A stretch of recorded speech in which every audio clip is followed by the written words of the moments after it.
The Texas Chain Saw Massacre. How many of you have seen it? Raise your hands, would you? Not that many. Are you guys timid? Raise your hands if you've seen it. Shit, I thought everybody's... Oh, you're in for something. Oh, man.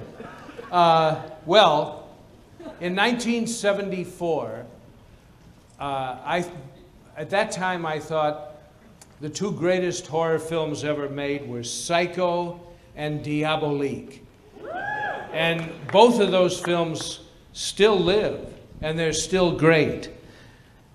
But then someone told me about a little film that was made for not a lot of money in Austin, Texas, and it was the scariest film of all time. And I thought, bullshit, you know? Everybody's got this, biggest this, the scariest that. No one has the smallest or the least or the lightest. It's all, everything's inflated. And then I saw the film, and it is the most terrifying film I've ever seen. It is, to me, it's a great film. There are other great films. None of them are tender-hearted love stories, but this is... Thanks, Dad. This is a great movie, and it will scare the piss out of you. And so I wanted to just tell you that when I saw the film, I got a hold of the phone number of the young man who had made the film. I called him, I told him what I thought about the film, and I said, if you ever get out to Hollywood, I'd love to meet you, and if I can introduce you to anybody, I'll be happy to do that, because you are a great filmmaker. The man who co-produced, co-wrote, and directed the Texas Chain Saw Massacre, Tobe Hooper. You shot this film originally in 16 millimeter. Yeah, that's right. Let me ask you something. If somebody told you that down the street there was a house full of crazies sitting around picking up young kids or whoever off the street, and they were chopping them up and wearing their faces and cooking them for dinner, would you go down and try and catch that on your way home? And this is, I would say, a young audience.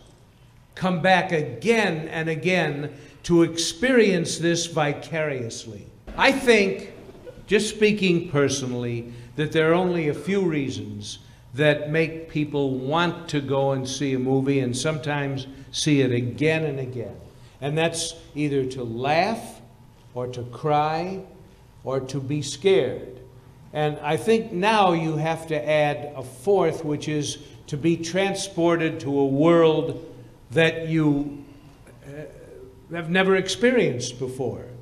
I think those are the only four reasons I can find. I don't know anyone that goes to see a movie and to say, oh, that was really interesting. You know, if you come out and you say, that was interesting, it was a piece of shit. You know, who cares about interesting, you know? Yeah. You want an emotional response.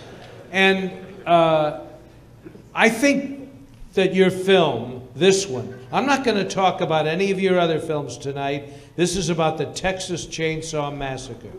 But I think your film fulfills all of that. What a lot of people are about to find out is how you've laced the humor into it, too. It does, in spite of delivering on its title, it will make you laugh from time to time. But the audience can sit there in the dark, what we both refer to as the safe darkness. Yes. The safe darkness. And that's what I think does it. You can sit out here and you can watch this happening to people who you can relate to, but you are safe.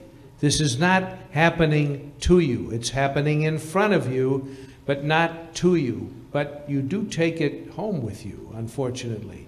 I wanted to tell you something. Today, I got an email from a young film director named Nicholas Winding Refn. Yeah. You guys know him? Yeah. He sent me an email, and he said that he introduced this film and you in Cannes this last May. Yeah. It had a screening at the Cannes Film Festival, which is one of the great film festivals in the world. And he said that he asked the entire audience to stand up and wish this man a Palme d'Or, which is the grand prize.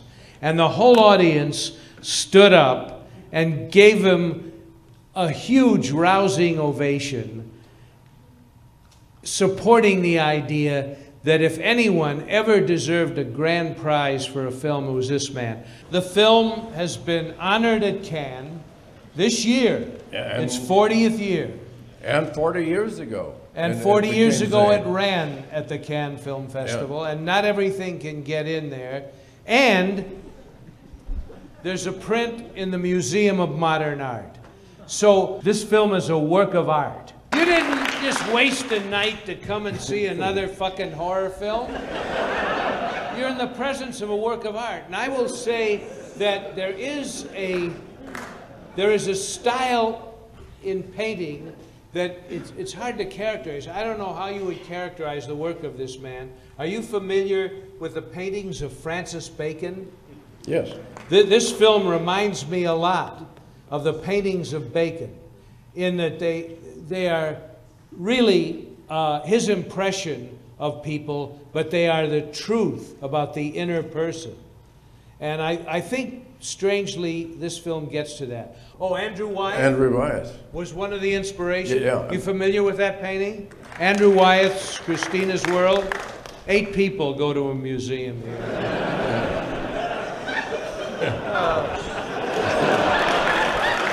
Have you ever heard of Ed Gein? For those of you who haven't, it was in the sort of mid-50s. A guy living in Wisconsin, a rural neighborhood. Nicest guy in the world. Everyone thought he was a good neighbor. A little quiet, you know, not outgoing at all. He had a little house, and the people in the neighborhood thought he was a decent enough guy, just kept to himself. And it turns out that his mother passed away, but he kept her in the bedroom, in her bedroom, while she was dead for years. And he picked up a bunch of people, one way or the other. I'm not sure how. Like grave robbing. So some of it was grave robbing. A lot of it was grave robbing. A lot of it murders. was couple murders. Yeah. He picked these people up and took them to his house, and he would club them or cut them up, and he would cut them up and eat their body parts. He would put their body parts all over the house. They were in the refrigerator. Yeah, they were in the stove. When people came, it was unspeakable what a human being had done to other human beings. And so Tobe has always said to me, and I guess to others in interviews, that he was sort of inspired by that story, or at least he knew that this wasn't a complete fantasy. This guy was doing this stuff and got away with it for many years. And I think one of the reasons that people keep coming back to this film and realize how great and strong an experience it is because this stuff is happening more and more. These people are out there. They are out there. I don't know what goes on with the human race, but this was a film that drew back the curtain on the real dark side of human nature, and it stands strong with that to this day. A film this powerful, you know, that would hold up against something like Psycho and Diabolique and the great horror films that had preceded this. I mean, you really have to believe in yourself to an extraordinary degree to undertake this as your second film. I've known Tobe since he made the film. He's one of the sweetest, nicest guys I've ever known.